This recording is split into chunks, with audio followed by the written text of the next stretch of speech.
पार्वती सुनो, इसमें जो भी सर तुम्हारी निगाह में ये सब सर तुम्हारे। पार्वती बोली मेरे गाय कोई प्रभु? बोले सुना, तो मेरे ब्रह्मा जी से ये वरदान मांगा था, जब जब हम पृथ्वी पे आए तब तब शंकर जी की पत्नी बने। इतनी बार तुम पैदा हो चुकी हो, इतनी बार मुझसे शादी हो चुकी है, और इतनी बार तुम मर चुकी है, तुम मरती रहती है, कोई सर उठा के मैं अपनी गर्दन में डाल लेता हूं, ये सब सर आपके हैं। जो पार्वती ने सुना, पार्वती बहुत चक्की सी खड़ी हो गई, बोली महाराज मुझे मरने से बड़ा डर लगता है, मैं मरना नहीं चाहती, मुझे अमर कर लो। शंकर जी बोले अमर तो तुम हो जाओगी पार्वती, लेके तुम्हें अमरनाथ की अमर कथा सुननी पड़ेगी। अमर कथा कौन कहेगा? बोले हम। बोले तो कौना देख के आ रहे हो, कौन? अब भोले बाबा ने एक काम किया श्रोता, एक वन खाली कराया और ये कहा कि हमारे और पार्वती के अलावा कोई तीसरा कथा न सुन ले, क्योंकि अगर तीसरे ने कथा सुनी तो वो भी अमर हो जाएगा। अब वन तो पूरा खाली है, भोले बाबा पार्वती दो ही लोग हैं, लेकिन देखो विधि का विधान परमेश्वर की माया। जब शंकर जी पार्वती बैठे हैं तो उनके ही पास में एक बरगद का वृक्ष खड़ा हुआ था। उस बरगद के वृक्ष की खोह में एक तोते का अंडा रखा हुआ था, और समय अनुसार संडे से बच्चा बन गया, वो भी वहीं बैठ गया।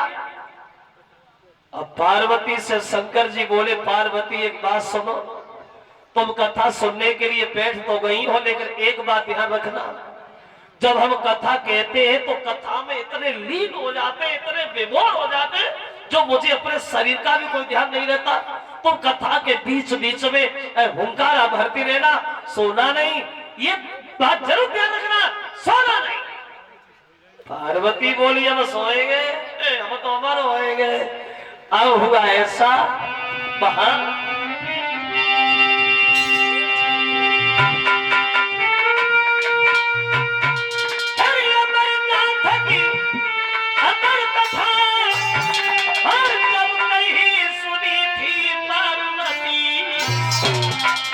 उत्तराखंड में लगाई आसनमा में गए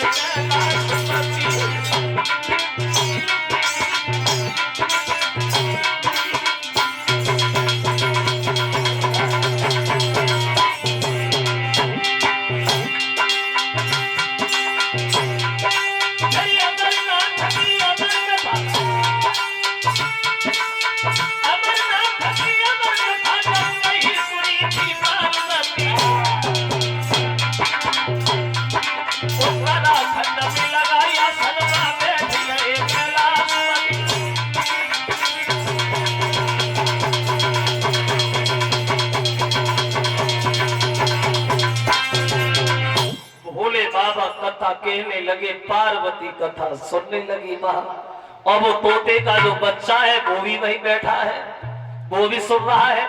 अब शंकर जी को नहीं पता कि हमारे अलावा तो इधर तीसरा भी कोई है।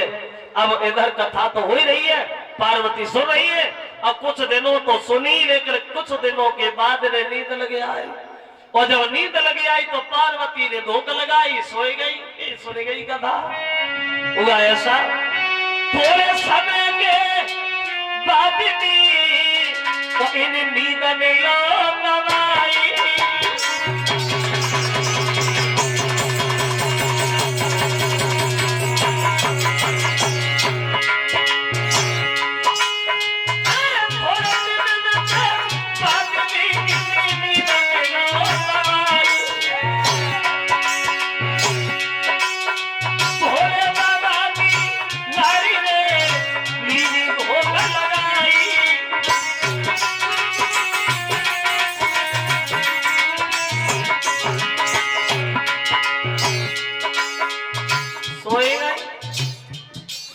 पार्वती तो सोएगी, शंकर जी लगे अपनी नाम धोने में। अब शंकर जी को नहीं पता कि पार्वती कथा सुन रही है, सो रही है। परिणाम ये होगा,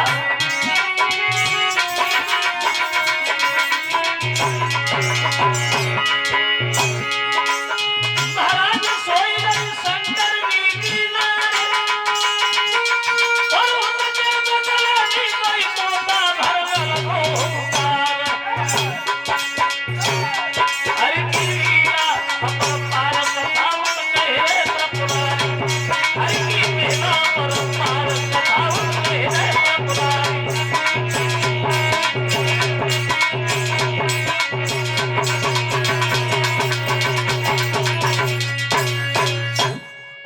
पार्वती तो सो गई। अब वो तोता कथा में बीच बीच में हुंकारा भरने लगा।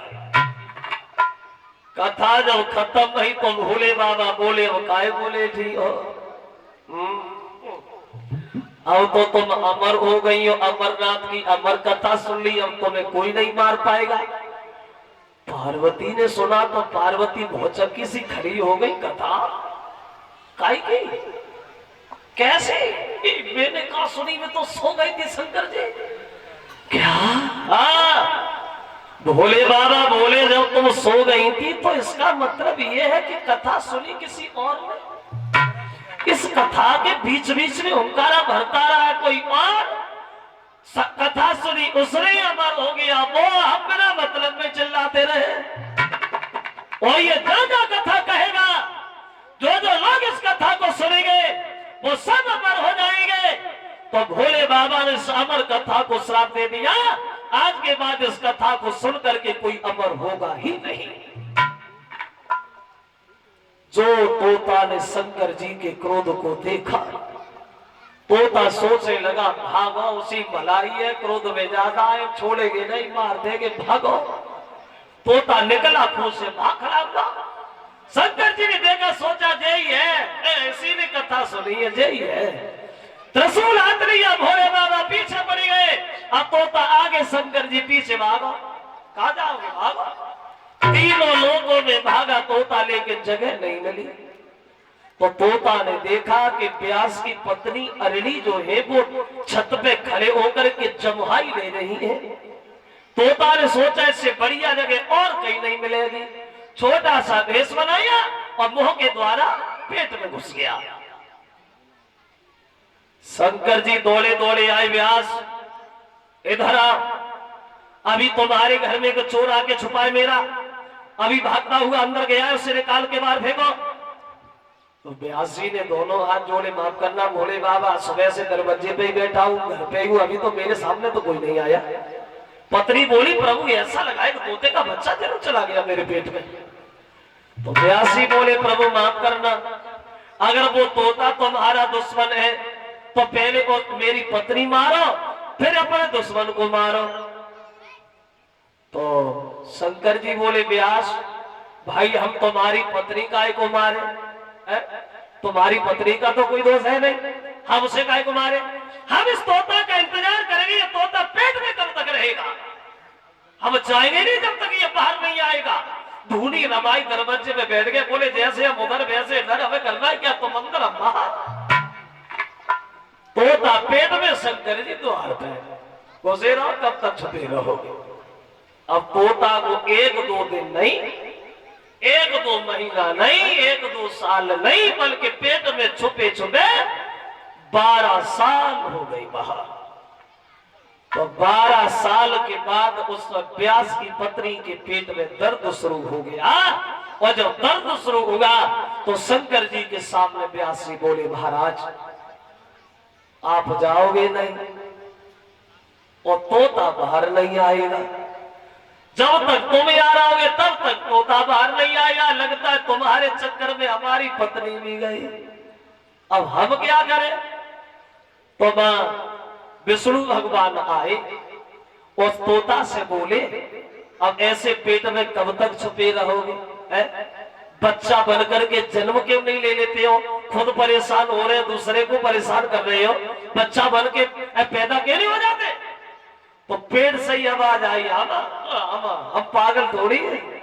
शंकर जी मैंने त्रिशूल लिए हुए, हम बाहर नहीं आएंगे और तब तक बाहर नहीं आएंगे जब तक ये दुनिया निर्माण नहीं हो जाती। तो एक पल के लिए भगवान ने इस दुनिया को निर्मोही बना दिया, किसी को किसी का मोह ही नहीं रहा।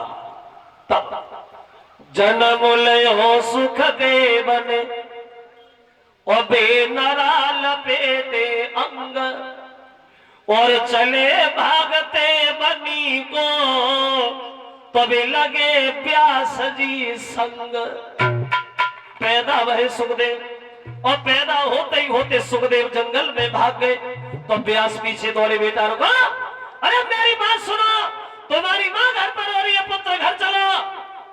सुखदेव बोलेगा, माँ, अरे भैया कोई बाप नहीं है, कोई बेटा नहीं है, कोई माँ नहीं है, हम घर नहीं जाएंगे, तुम घर जा।